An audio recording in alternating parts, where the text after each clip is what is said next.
શિક્ષણને લઈ અનેક વાદ વિવાદોએ જન્મ લીધો છે ત્યારે હાલમાં જ નીતિ આયોગના અમિતાભ કાંતે કહ્યું છે કે આવનારા વર્ષોમાં એટીએમ નકામા બની જશે। ઉચ્ચ અધિકારીઓનું માનવું છે કે દેશ જલ્દી જ મુખ્ય કેશલેસ રહિત અર્થવ્યવસ્થામાં બદલી જશે અને સ્થિતિ એવી આવશે કે આવનારા કેટલાક સમયમાં રોકડ આપતી એટીએમ જેવી મશીન કોઈ કામની નહીં રહે। દેશમાં મોબાઈલ ફોન દ્વારા થઈ રહેલી લેવડ દેવડના કારણે અધિકારીઓએ આ પ્રકારનું નિવેદન આપ્યું છે। જો કે એવા અધિકારીઓ પણ ઓછા નથી જેમણે આ વાતનો ઇનકાર કર્યો છે।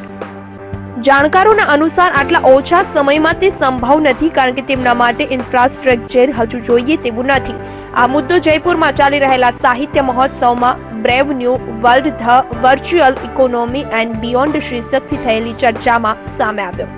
નીતિ આયોગના મુખ્ય કાર્યકારી અધ્યક્ષ અમિતાભ કાંતે કહ્યું છે કે ડિજિટલ અર્થવ્યવસ્થા તરફ તેજીથી વધવા માટે નોટબંધી જરૂરી હતી। હાલ 85% લેવડ દેવડ રોકડમાં થાય છે જેનાથી કાળા નાણાં પણ વધારે અસર થાય છે પરંતુ મોબાઈલની દુનિયામાં અસાધારણ વૃદ્ધિ જોવા મળી છે। એનો અર્થ એ થાય છે કે રોકડા વગરની અર્થવ્યવસ્થા માટે ઇન્ફ્રાસ્ટ્રક્ચર છે। કાંતે જણાવ્યું છે કે આવનારા 3 વર્ષમાં દેશના એટીએમ કોઈ કામના નહીં રહે, તે પોતાની પ્રમુખતા ખોઈ બેસશે।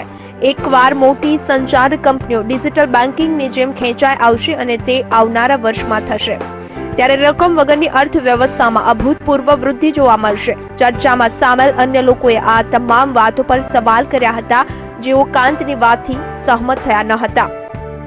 Bureau report, VTV news.